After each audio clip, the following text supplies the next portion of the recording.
নমস্কার, Ramakrishna TV YouTube চ্যানেলের পক্ষ থেকে সকল মা, বাবা, দাদু, দিদা, ঠাকুমা, ঠাকুর দাদাদের জানাই বরুথিনী একাদশী প্রীতি ও আন্তরিক শুভেচ্ছা।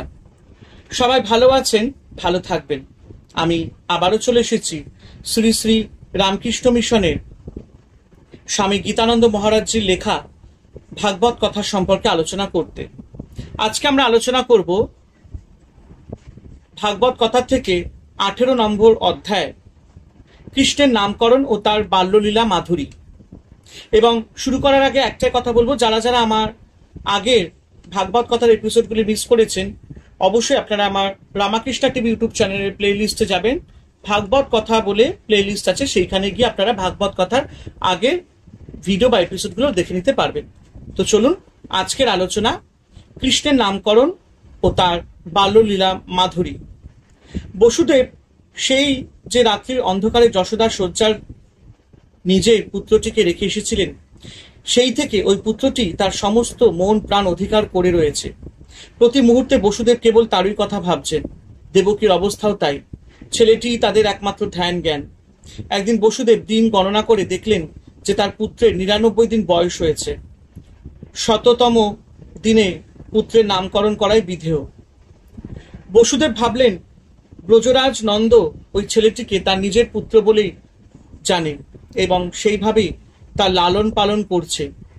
নন্দ যদি আগামীকাল ওই পুত্রের নামকরণ সংস্কার করে, তবে সেটা ভালো হবে না।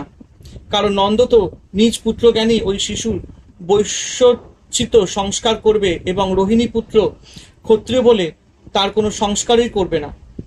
কিন্তু রোহিণী নন্দন এবং দেবকী নন্দন এই দুজনেই সংস্কার যদি আমাদের কুলপুরোহিত গর্গাচার্যকে দিয়ে করানো যায়, তাহলে সব দিক থেকেই ভালো হবে। মহামুনি গর্গাচার্য সকল বর্ণেরই সংস্কার করতে পারেন।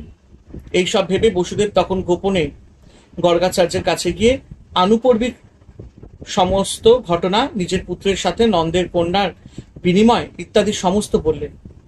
বসুদেবের কথা শুনে গর্গাচার্য সহাস্যে বললেন, আমি এই বৃত্তান্ত এবং এছাড়া আরো কিছু জানি। যাই হোক, এখন আমার কি করতে হবে তাই বলো। বসুদেব বললেন, আপনি আমাদের কুলপুরোহিত, সুতরাং আপনি কৃপা করে কাল নন্দালয় গিয়ে আমার পুত্র দুইটির ক্ষত্রিয়োচিত সংস্কার করুন। গর্গাচার্য ত্রিকালজ্ঞ ঋষি, তিনি বসুদেবের কথায় রাজি হলেন, কারণ তিনি জানেন যে অখিল ব্রহ্মাণ্ডপতি বসুদেবের পুত্ররূপে জন্মগ্রহণ করে এখন নন্দালয় রয়েছেন। সুতরাং তার নামকরণ সংস্কার করা তো মহাভাগ্যের কথা। পরদিন প্রাতকালে গর্গাচার্য নন্দালয়ে গিয়ে উপস্থিত হলেন। নন্দ তখন পরমানন্দিত হয়ে পাদ্য অর্ঘ্য দিয়ে তাকে সসম্মান বসিয়ে বললেন, আপনি সর্বজ্ঞ শিরোমণি এবং আত্মানন্দে সদাই পূর্ণ থাকেন। সুতরাং আপনার কুশল জিজ্ঞাসা করার কোনো মানেই হয় না। আপনারা অপরের কল্যাণের জন্যই এখানে সেখানে ইচ্ছামতো গতায়াত করেন। আপনার আগমনে আমাদের বংশ পবিত্র হয়েছে, আমরা কৃতার্থ হয়েছি। আপনার কাছে আমার একটি প্রার্থনা, আপনি কৃপা করে এই শিশু দুটি নামকরণ সংস্কার করে এদের আশীর্বাদ করুন। নন্দ জানেন যে গর্গাচার্য ভবিষ্যৎ দ্রষ্টা। তিনি নামকরণ করলে ছেলে দুটির ভবিষ্যৎ সম্বন্ধেও কিছুটা জানা যাবে। গর্গাচার্য বললেন, আমি যদুবংশের আচার্য, এ কথা সবাই জানে। আমি যদি তোমার পুত্রের নামকরণ করি, তাহলে কংস তাকে দেবকীর অষ্টম গর্ভজাত পুত্র বলে মনে করতে পারে।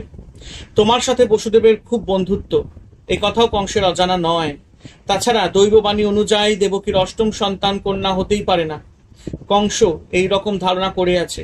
সুতরাং তোমার পুত্রের নামকরণ করলে কংসের সেই ধারণাই বলবতী হবে।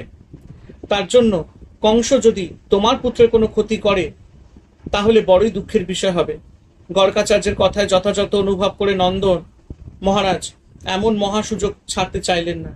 তাই নন্দ বললেন, আপনি অতি গোপনে এদের নামকরণ করুন, তাহলে বাইরের কেউই জানতে পারবে না। নন্দের কথায় গর্গাচার্য রাজি হয়ে শিশু দুইটির নামকরণ সংস্কার করলেন। গর্গাচার্য প্রেমবান ভক্ত বটে, কিন্তু নন্দ যশোদার মতো প্রেমান্ধ নন। তিনি নন্দনের সকল কথা এবং তত্ত্বই জানেন।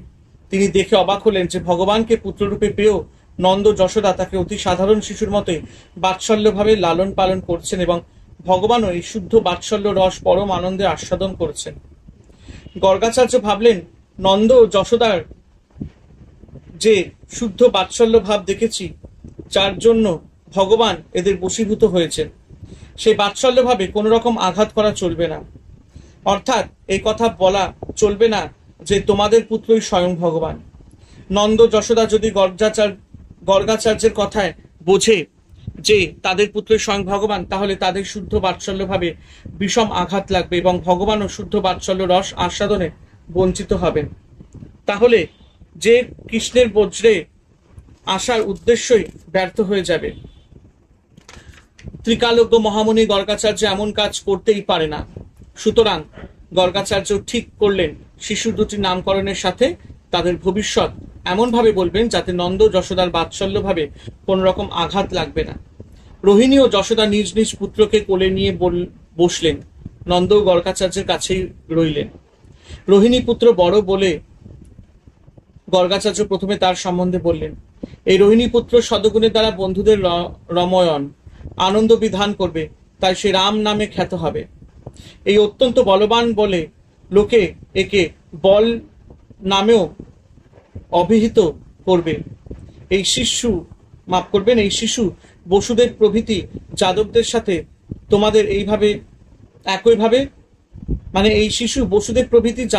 তোমাদের একইভাবে দেখবে।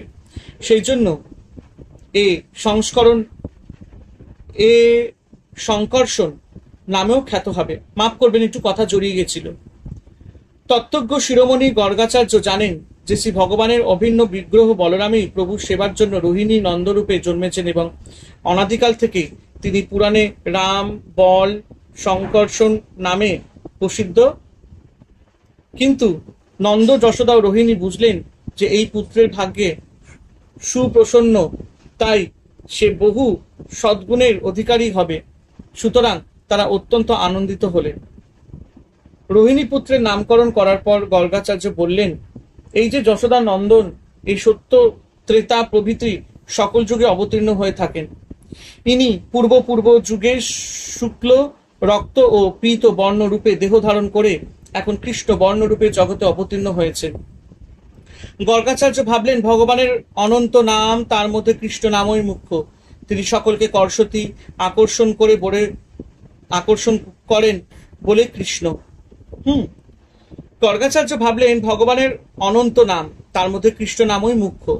তিনি সকলকে কর্ষতি আকর্ষণ করে বলে কৃষ্ণ। সুতরাং গর্গাচার্য শিশুর নাম রাখলেন কৃষ্ণ। শিশুর গায়ের রঙের সাথেও কৃষ্ণ নামের সাদৃশ্য রয়েছে, কিন্তু বাৎসল্য প্রেমবান নন্দ বুঝলেন যে তার উপাস্য দেবতা নারায়ণের একটি নাম কৃষ্ণ। তাই গর্গাচার্য কৃপা করে ইষ্ট দেবতার নামের সাথে মিলিয়ে তার পুত্রের নাম রাখলেন কৃষ্ণ। এতে নন্দ পরম আনন্দই অনুভব করলেন। গর্গাচার্যের কথায় নন্দ আরো বুঝলেন যে ভগবান প্রতি যুগেই সত্য, ত্রেতা, দাপর, কলি প্রতি যুগে বিভিন্ন বর্ণে, এখনো শুক্ল বর্ণ, কখনো রক্তবর্ণ, কখনো পীত বর্ণ বিগ্রহ ধারণ করে আবির্ভূত হন। আমার এই পুত্রটি প্রতি যুগে ভগবানের আরাধনা করে যুগাবতারের সাথে জন্মেছে। এবারও নারায়ণের উপাসনা করে তারই মতো কৃষ্ণবর্ণ দেহ ধারণ করেছে। আমার এই পুত্রটি যে মহাযোগ বিভূতি সম্পন্ন তা গর্গাচার্যের কথায় স্পষ্টই বোঝা যাচ্ছে। সুতরাং এই পুত্রটি সাধারণ জীবের মতো নয়। যাই হোক, নারায়ণের অসীম কৃপায় এমন পুত্র রত্ন লাভ করেছি। এখন তার কৃপায় এই দীর্ঘ জীবন লাভ হলেই আমি কৃতার্থ হব। গর্গাচার্য বললেন, হে নন্দ, তোমার এই পুত্র কোন সময় বসুদেবের পুত্র হয়ে জন্মগ্রহণ করেছিল। এই জন্যই তত্ত্বজ্ঞ ব্যক্তিরা একে বাসুদেব বলেও অভিহিত করে থাকেন।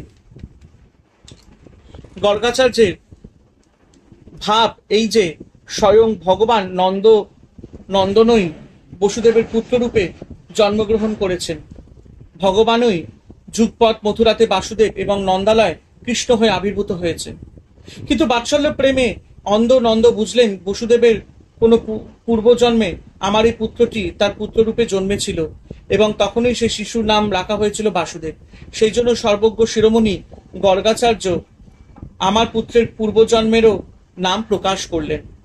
গর্গাচার্য আরো বললেন, তোমার এই পুত্রের বহুরূপ এবং নাম আছে, সেসব আমি জানি, কিন্তু অপরে তা জানে না। গর্গাচার্যের বলার উদ্দেশ্য এই যে ভগবানের অনন্ত নাম ও অনন্ত রূপ, তার মধ্যে কৃষ্ণ নামই মুখ্য। সুতরাং এই মুখ্য নামই আমি শিশুকে দিয়েছি। নন্দের অথবা অপরের পক্ষে ভগবানের অনন্ত নাম গ্রহণ করার শক্তি না থাকলেও একমাত্র কৃষ্ণ নাম গ্রহণেই সকলের সর্ব অভীষ্ট সিদ্ধ হবে। কিন্তু গর্গাচার্যের কথায় নন্দ বুঝলেন যে তার পুত্র প্রতিযুগে জন্মগ্রহণ করেছে এবং প্রতিযুগেই সে বিভিন্ন নামে এবং রূপ বহুবিধ কর্মের অনুষ্ঠান করেছে। সেই সব অতীত জন্মের কথা সাধারণ মানুষের পক্ষে জানা সম্ভব নয়, কিন্তু ত্রিকালজ্ঞ গর্গাচার্য সেই সমস্ত জানেন। গর্গাচার্য বললেন, তোমার এই পুত্র গোপগণের এবং গোকুলবাসীদের আনন্দ বর্ধন করবে, এর দ্বারা তোমরা সর্ব বিপদ থেকে মুক্তি পাবে। গর্গাচার্যের মনের ভাব এই যে এই শিশু অখিল ব্রহ্মাণ্ডপতি, তোমরা তার নিত্য পার্ষদ, সুতরাং তার প্রকট এবং অপ্রকট লীলায় তার সেবাধিকার লাভ করবে। এর চেয়ে বড় আনন্দ, বড় প্রাপ্তি আর কি হতে পারে? কিন্তু বাৎসল্যভাবে অন্ধ নন্দ বুঝলেন, আমার এই পুত্রটি কোন যোগসিদ্ধ মহাপুরুষ, সুতরাং এর দ্বারা গোকুলবাসীদের সকল অভীষ্ট পূরণ হবে, তাদের মঙ্গল হবে। গর্গাচার্য বললেন, হে ব্রজপতি, পুরাকালে সাধু ব্যক্তিরা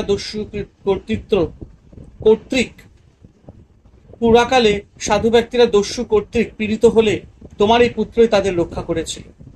সাধু ব্যক্তিরা তোমার পুত্রের বলে বলিয়ান হয়ে অসুরদের নির্জিত করেছিল। গর্গাচার্যের বলার উদ্দেশ্য এই যে পুরাকালে হিরণ্যকশিপু, বলি, রাবণ প্রভৃতি অসুরেরা স্বর্গরাজ্য অধিকার করলে শ্রী ভগবানের নৃসিংহ, বামন, রাম প্রভৃতি রূপে অসুরদের পরাজিত করে দেবতাদের রক্ষা করেছিলেন। কিন্তু গর্গাচার্যের কথায় নন্দ বুঝলেন, আমার এই পুত্র পূর্ব জন্মে মহাশক্তিশালী ছিল এবং বারবার সাধুদের নানা বিপদ থেকে রক্ষা করেছিলেন। গর্গাচার্য তার সর্বগতা শক্তির প্রভাবে সেই সব পুরাণ কথা বলছেন। গর্গাচার্য আরো বললেন, গোবিন্দ চরণাশ্রিত ব্যক্তিদের যেমন অসুরেরা পরাভূত করতে পারে না, সেই রকম তোমার এই পুত্রকে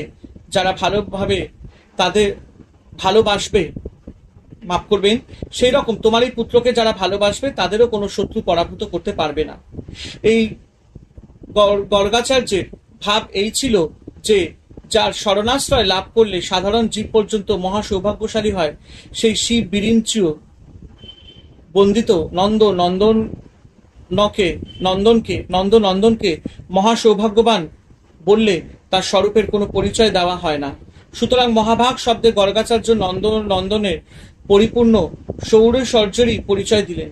কিন্তু গোপরাজ নন্দ এই শ্লোকে বুঝলেন যে তার পুত্রটি মহা সৌভাগ্যবান। গর্গাচার্য আরো বললেন, তোমার এই পুত্রের গুণের কথা আর কি বলবো? তোমার এই পুত্র সম্পদ, সদগুণ, কীর্তি এবং প্রভাবে নারায়ণের তুল্য। অতএব সাবধানে এর পালন পোষণ করো।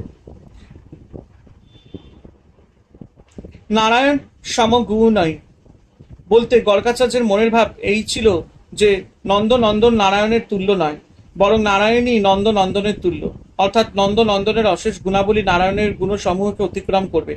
সুতরাং তোমার এই অনন্ত গুণসম্পন্ন পুত্রকে সাবধানে পালন করবে।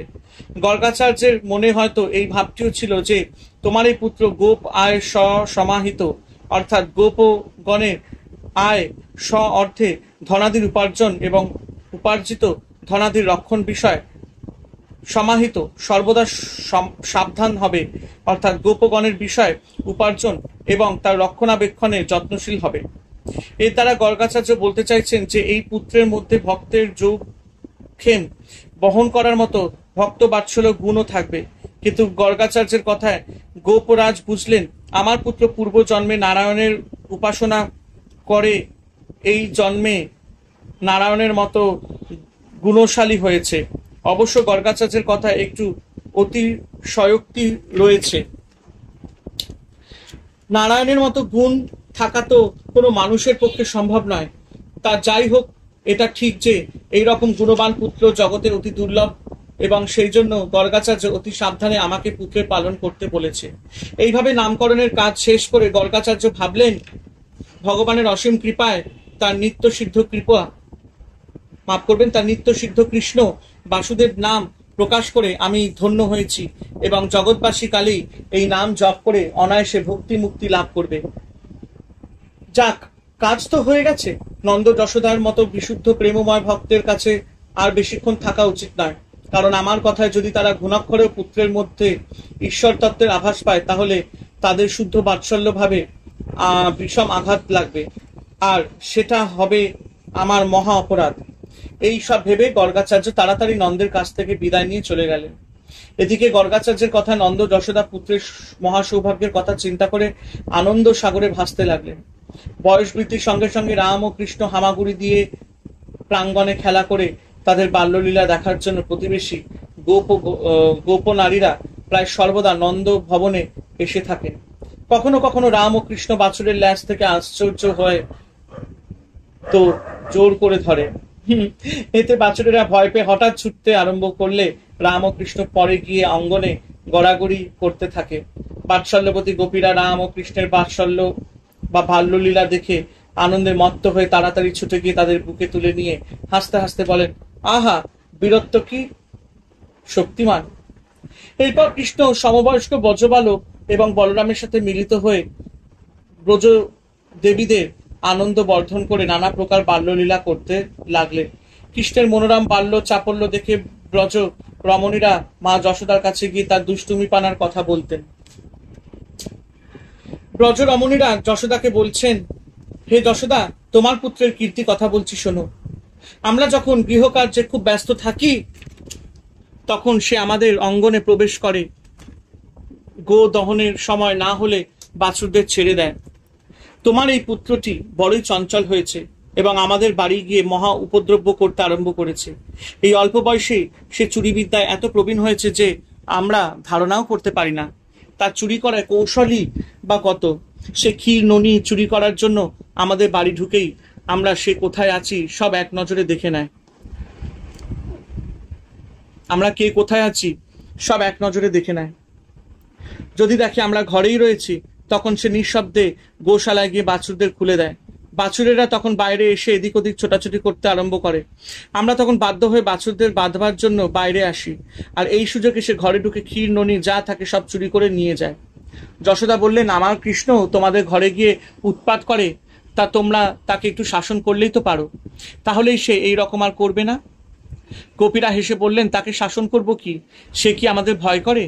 আমরা একটু তর্জন গর্জন করলে সে দূর থেকে দাঁড়িয়ে হাসে, আর তার ওই চাঁদ মুখের হাসি দেখে আমরা একেবারে আনন্দে আত্মহারা হয়ে যাই, আর কিছুই তাকে বলতে পারি না। যশোদা বললেন, আমার কৃষ্ণ সমবয়সীদের সাথে ঘুরে ঘুরে ক্লান্ত ক্ষুধিত হয়, তোমাদের ঘরে যায়, তখন যদি তোমরা তাকে একটু খেতে দাও তবে তো সে আর চুরি করবে না। খিদে কাতর হয় না, সে তোমাদের জিনিস না বলে খায়। সুতরাং তোমাদের ঘরে গেলেই বাপু তোমরা তাকে একটু খেতে দিও, তাহলেই তা না বলে খাবার অভ্যাস চলে যাবে, আর সে ছেলে মানুষ কতটুকুই বা খায়। গোপীরা বললেন, যশোদা, তুমি তো জানো কৃষ্ণ আমাদের প্রাণের চেয়েও প্রিয়, তাকে খাওয়াবার জন্য আমাদের কত স্বাদ। ক্ষীর ননি হাতে করে তাকে খাওয়াবার জন্য কত সাদাসাদি করি, কিন্তু সে কিছুতেই খেতে চায় না। বলে, তোমাদের ক্ষীরননি ভালো নয়, আমার মায়ের ক্ষীরননি খুব ভালো, মা আমাকে পেট ভরে খাইয়ে দিয়েছে, বিশ্বাস না করো পেটে হাত দিয়ে দেখো। তখন আমরা আর কি করি, মনের দুঃখে ক্ষীরননি আবার রেখেই দিই। কিন্তু তোমার ছেলের স্বভাবই এই যে আদর করে দিলে সে খাবে না, কিন্তু চুরি করে বেশ খায়, আর তার চুরি করার কৌশলই বা কত। কি সুন্দর! তোমার ছেলে দুধ দই প্রভৃতি চুরি করে নিজে খাবার আগে বানরদের ভাগ করে খাওয়ায়, তারা যদি না খায় তবে দধি দুগ্ধের ভাণ্ডগুলি ভেঙে ফেলে, আর যদি সে ঘরে খাবার খুঁজে না পায় তবে রাগ করে শিশুদের কাঁদিয়ে পালিয়ে যায়। ব্রজরমণীরা বলেছেন, কৃষ্ণ যদি পেট ভরে ক্ষীরননি খায় তবে তো আমরা খুশি হই, সে যদি তার বন্ধুদেরও খাওয়ায় তাতেও আমাদের আপত্তি নেই, কিন্তু বলো দেখি, সে প্রথমেই বানরদের খাওয়াবে, বানরেরা যেন তার কত পরিচিত, তারাও তাকে দেখে আনন্দ অধীর হয়ে নাচতে থাকে। বানরদের পেট ভরে খাওয়াবার পর তারা যখন আর খেতে চায় না, তখন তোমার গুণধর পুত্র রেগে গিয়ে দধি কাণ্ড ভেঙে ফেলে বলে, তোদের জন্য চুরি করলাম আর তোরা খাবি না। তোমার পুত্রের কথা শুনে ও মুখ ভঙ্গি দেখে বানরেরা এক দৃষ্টে তার মুখের দিকে চেয়ে থাকে। ওলে বাবা গো! যশোদা বললেন, তোমরা যদি ক্ষীরননি ইত্যাদি একটি ঘরে লুকিয়ে রাখো, তবে তা সে চুরি করতে কিংবা বানরদের খাওয়াতে পারে না। তোমরা ওইসব খাবার জিনিস প্রকাশের স্থানে রেখে দাও, এবং এইভাবেই তোমরাই আমার ছেলেকে চুরি করার উৎসাহ দিচ্ছ। তোমাদের অসাবধানতা ও শৈথিল্যের জন্যই আমার কৃষ্ণ তোমাদের ঘরে গিয়ে উৎপাত করে। যশোদার কথা শুনে গোপীরা হেসে বললেন, ও যশোদা, তুমি যে আমাদেরই দোষ দিচ্ছ গো। তবে শোনো বলি, আমরা ক্ষীরননি লুকিয়ে রেখেও দেখেছি যে সে খুঁজে না পেলে রেগে গিয়ে বলতে থাকে, যে ঘরে আমার খাবার জিনিস পাওয়া যায় না সে ঘর থেকে লাভ নেই, সে ঘর পুড়িয়ে দেওয়াই ভালো। এইভাবে আমাদের শাসিয়ে চলে যাওয়ার আগে নির্যাতিত শিশুদের খামচি মেরে তাদের কাঁদিয়ে চলে যায়।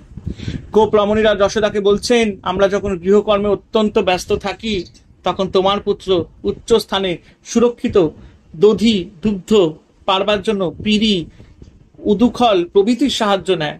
তাছাড়া শিকার উপর কোনো পাত্রে কি আছে সেসব জানতে পারে। শিকার উপর রক্ষিত দধি ক্ষীর পাওয়ার জন্য সে ওই সব পাত্র ফুটো করে দেয়। যশোদা বললেন, ক্ষীরননি খুঁজে না পেলে আমার পুত্র তোমাদের গৃহে গিয়ে নানা উপদ্রব্য করে, তা তোমরা ওই সব জিনিস একটু উঁচু স্থানে শিকায় ঝুলিয়ে রাখলেই তো পারো। কবিরা বললেন, তোমার ছেলের হাত থেকে ক্ষীরননি রক্ষা করার জন্য আমরা কতই না উপায় করেছি, কিন্তু তোমার ছেলের কাছে আমরা হেরে গেছি। কিছুতেই তাকে এড়ানো যায় না। আমরা শিকার উপর ক্ষীরননির ভাণ্ড ঝুলিয়ে রেখে দেখেছি।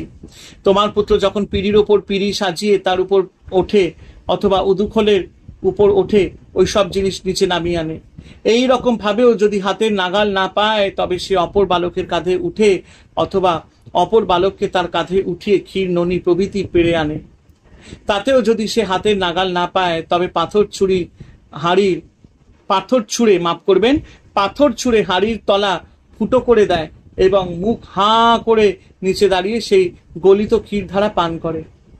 আর একটা কথা, তোমার পুত্র কোনোদিনই শূন্য পাত্রে হাত দেয় না। বাইরে থেকে সে বুঝতে পারে কোন পাত্রে কি আছে। যশোদা বললেন, তোমরা ক্ষীরননি শিকায় ঝুলিয়ে রাখো ঠিক, কিন্তু ওই ঘরটির যদি দরজা জানলা বন্ধ করে অন্ধকার করে রাখো তবে তো কৃষ্ণ আর ওই সব জিনিসের খোঁজ পায় না, আর খোঁজে যদি না পায় তবে চুরি করবে কেমন করে। যশোদার কথা শুনে গোপীরা বললেন, ও হরি, তোমার পুত্র যে ঘরে যায় সে ঘর কি আর অন্ধকার থাকতে পারে? আর অঙ্গচ্ছটায় অন্ধকার ঘরও আলোকিত হয়ে ওঠে। তার উপর তুমি আবার ওর গায়ে নানা প্রকার মণিমাণিক্যের অলঙ্কার পরিয়ে দাও। তোমার পুত্রের অঙ্গচ্ছটায় ওইসব রত্নালঙ্কার আরো সমুজ্জ্বল হয়ে ওঠে এবং অন্ধকার ঘরে প্রদীপের কাজ করে। ওই আলোতে ঘরের কোথায় কি আছে সে তা সহজেই দেখতে পায়। সুতরাং তোমার পুত্রের হাত থেকে আমাদের ক্ষীরননি রক্ষা করার কোনোই উপায় নেই। যশোদা, একটা কথা জিজ্ঞাসা করি, তোমার পুত্রের গায়ে এত সব রত্নালঙ্কার তুমি পরাও কেন? লোকেরা সৌন্দর্য বৃদ্ধির জন্য অলঙ্কার ব্যবহার করে, কিন্তু তোমার পুত্র এতই সুন্দর যে রত্নালঙ্কার পরিও তার সৌন্দর্য আরো বাড়ানো যায় না। বরং কৃষ্ণের অঙ্গ সান্নিধ্যে ওইসব অলঙ্কারই আরো বেশি সুন্দর দেখায়। অলঙ্কার সুন্দর দেখানোর জন্য তুমি নিশ্চয়ই তাকে অলঙ্কার পরাও না। তাই মনে হয় পুত্রকে চুরি করতে সাহায্য করার জন্যই তুমি ওর গায়ে রত্নালঙ্কার পরিয়ে দাও। অলঙ্কার পরাবার আর একটা কারণও থাকতে পারে। তুমি হয়তো বলতে চাইছো, যার এত রত্নালঙ্কার সে কখনো চুরি করতে পারে? তোমার পুত্রের কীর্তি আরো বলি, শোনো। সত্যি কৃষ্ণের কত লীলা। হে যশোদে, তোমার এই পুত্রটি চুরিবিদ্যায় সিদ্ধ হয়েছে এবং নানা উৎপাত করে। শুধু কি এই, কখনো কখনো সে রাগ করে আমাদের ঘরে মলমূত্র ত্যাগ করে চলে যায়। এ বাবা! যশোদা, তোমার পুত্রের ধৃষ্টতা দেখে আমরা হেসে বাঁচিনে, ভাবি এই অল্প বয়সে এত বুদ্ধি কৌশল শিখলো কেমন করে। গোপীরা বললেন, যশোদা দেখো, কৃষ্ণ এমন কেমন ভালো মানুষের মতো তোমার কোলে বসে আছে। গোপ ও রমণীরা এইভাবে যশোদা নন্দনের বাল্য চাপল্য বর্ণনা করে ভয়ে বিজড়িত কৃষ্ণের মুখের দিকে অপলক নয়নে চেয়ে রইলেন। কৃষ্ণ ভয় পেয়েছে দেখে তারা যশোদাকে আর কিছু বললেন না। গোপীদের কথা শুনে যশোদা হাসলেন বটে, কিন্তু পুত্রকে ভীত দেখে কোনো তিরস্কারও করলেন না। কৃষ্ণ সমবয়সী বালকদের সাথে খেলা করে। একদিন খেলাতে কৃষ্ণ বারবার হেরে যাচ্ছে দেখে অন্যান্য বালকেরা খুব আনন্দ করতে থাকে। এতে কৃষ্ণ অত্যন্ত ক্রুদ্ধ হয়ে খেতে লাগলো। তখন বালকেরা ছুটে গিয়ে মা যশোদাকে বললে, কৃষ্ণ মাটি খেয়েছে। যশোদা তখনই হাতের সব কাজ ফেলে দুষ্ট বালকের কাছে এসে বললেন, এই তুই মাটি খেয়েছিস কেন? কৃষ্ণ সোজা বলে দিল, না মা, আমি মাটি খাইনি, এরা সবাই মিথ্যাবাদী। আমার কথা যদি বিশ্বাস না করো তবে আমার মুখ দেখো। যশোদা বললেন, ঠিক আছে, তুই হাঁ কর। যশোদা তখন কৃষ্ণের মুখের মধ্যে তাকিয়ে সেখানে সমস্ত বিশ্ব চরাচর, চন্দ্র, সূর্য, নক্ষত্র, ভূলোক, দুলোক প্রভৃতি দেখতে পেলেন। আর অতি অদ্ভুত দৃশ্য দেখে যশোদা শঙ্কিত হয়ে ভাবলেন, এ আমি কি দেখছি? এ কি স্বপ্ন, অথবা কোনো দেবমায়া, অথবা আমারই বুদ্ধিভ্রম? গর্গাচার্য তো বলেছিলেন যে কৃষ্ণ পূর্ব জন্মের সিদ্ধ মহাপুরুষ ছিল। এই কি কৃষ্ণেরই কোনো সিদ্ধ অথবা ঐশ্বর্যের প্রকাশ? যশোদা এইভাবে চিন্তা করে কোনো কিছু ঠিক করতে না পেরে পুত্রের অমঙ্গল শঙ্কায় নারায়ণের কাছে প্রার্থনা করতে লাগলেন। যশোদা প্রার্থনা করছেন, চিত্ত মনোকর্ম ও বাক্যের দ্বারা যার তত্ত্ব কিছুই জানা যায় না, এবং এই বিশ্ব যার অধিষ্ঠান, যার শক্তিতে বিশ্বের সবকিছুই অনায়াসে জানা যায়, আমি সেই অচিন্ত মহাশক্তির আশ্রয়ে নারায়ণের শরণ নিলাম। আমি যশোদানন্দ, আমার পতি কৃষ্ণ আমার পুত্র। আমি যশোদা নন্দ আমার পতি, কৃষ্ণ আমার পুত্র। আমি গোপরাজ্যের স্ত্রী এবং তার ধন সম্পত্তির অধিকারিণী, এবং গোধান সিংহ, মাফ করবেন, ও গোধনাধি সিংহ, ব্রজবাসী গোপ এবং গোপিকারা সকলেই আমার প্রজা। এইরকম আমি আমার রূপ ভ্রান্ত বুদ্ধি যার মায়ার দ্বারা সংঘটিত হয়, সেই নারায়ণই আমার একমাত্র গতি। যশোদা ভাবছেন, আমি আমার এই তো মায়া, আমি গোপরাজের স্ত্রী, কৃষ্ণ আমার পুত্র, এইসব অভিমানসূচক বিষয়ের চিন্তায় আমি নারায়ণকে ভুলে কষ্ট পাচ্ছি। আমার পুত্র কৃষ্ণের অমঙ্গল আশঙ্কায় সদাই উৎকণ্ঠিত হয়ে রয়েছি। ফলে আমার ইষ্ট দেবতা নারায়ণের কথা প্রায় ভুলেই গেছি। তাই তো আমার এত কষ্ট। স্বরূপের জ্ঞান হলে তো আর এই কষ্ট থাকবে না। এইভাবে চিন্তা করে যশোদা প্রার্থনা করছেন, হে নারায়ণ, আমার এই মমতার বন্ধন তুমি ছিন্ন করে দাও। আমি যেন দেহ গেহ পতি পুত্রাদি মমতা শূন্য হয়ে তোমার পদাশ্রয় লাভ করতে পারি। যশোদা চাইলেন স্বরূপের জ্ঞান, এই স্বরূপের জ্ঞান হলে তার সংসার মমতা আমি আমার ভাব দূর হবে বটে, কিন্তু ভগবানের আর বাৎসল্য লীলা রসের আস্বাদন করা চলবে না। তাই কৃষ্ণ জননীর এই রকম বৈরাগ্য দেখে বৈষ্ণবী মায়া তার বাৎসল্য স্নেহরূপী মায়া যশোদার উপর বিস্তার করলেন। ভগবানের বৈষ্ণবী শক্তি তার বাৎসল্য স্নেহরূপী মায়া বিস্তার করলে যশোদা তখনই তার প্রার্থনায় কথা ভুলে গিয়ে আগের মতো স্নেহপূর্ণ হৃদয়কে পুত্রকে কোলে তুলে নিলেন। যশোদা পুত্ররূপী কৃষ্ণের সম্বন্ধকে মায়া বলে মনে করে মায়ার বন্ধন থেকে মুক্ত হতে চাইলেন, কারণ মায়া আবদ্ধ হলে ভগবানকে পাওয়া যায় না। কিন্তু ভগবানের বৈষ্ণবী শক্তি বাৎসল্য মায়া বিস্তার করে যশোদাকে আরো ভালোভাবে বেঁধে ফেললেন। প্রশ্ন হতে পারে, কৃষ্ণের প্রতি যশোদার এই বাৎসল্য স্নেহ কি অজ্ঞান থেকে অজ্ঞান থেকে উদ্ভূত? ভগবানের সাথে সম্বন্ধযুক্ত কোনো কিছুই অজ্ঞান সম্ভূত হতে পারে না। ভগবান হচ্ছেন জ্ঞানের প্রতিমূর্তি, সুতরাং জ্ঞান এবং অজ্ঞান একসঙ্গে থাকতেই পারে না। জ্ঞানীরা জ্ঞান যোগে সিদ্ধ হয়ে যাকে অবাঙ্গ মনো সগোচরম, মানে বাক্য মনের অতীত বলে দূরে সরিয়ে রাখে, মা যশোদা তাকে বাঁ হাতে ধরে ভর্ৎসনা করে বলে, কেন তুই মাটি খেয়েছিস? সুতরাং যশোদার বাৎসল্য ভাব সর্বশাস্ত্রের ধারণার অতীত। ভগবান সকলের নিয়ন্তা হলেও মা যশোদার অধীন। তিনি জন্মরহিত হয়েও যশোদার পুত্র, তিনি সর্বব্যাপী হয়েও মা যশোদার কোলে আসীন, তিনি সর্বেশ্বর হয়েও মা যশোদার শাসনাধীন। ভক্তের এই বাৎসল্য প্রেম এবং ভগবানের এই প্রেমাধীনতা, এই রহস্য বোঝবার সামর্থ্য কার আছে? একজন গোপী যিনি শুদ্ধ বাৎসল্যভাবে সুপ্রতিষ্ঠিত হয়েও বেদান্ত প্রতিপাদ্য সে সচিদানন্দ ব্রহ্ম তার বিষয়েও জ্ঞান লাভ করেছেন, তিনি একদিন তারই সমভাবা এবং সমবয়স্কা গোপীদের ডেকে বলছেন, হে আমার সখীরা, একটা বড় মজার কথা শোনো। আমি দেখে এলাম নন্দের অঙ্গনে ধূসরিত হয়ে বেদান্তের প্রতিপাদ্য যে নির্গুণ নিরাকার সচিদানন্দ স্বরূপ ব্রহ্ম, সেই তিনি নৃত্য করছেন। এর চেয়ে কৌতুক আর কি হতে পারে? কে এই কৌতুক বুঝবে?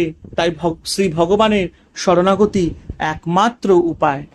হরে কৃষ্ণ কৃষ্ণ কৃষ্ণ হরে হরে, হরে রাম রাম রাম হরে হরে। জয় শুভ শম্ভু, জয় দেবী দুর্গা দুর্গতি নাশিনী, জয় মা কালী।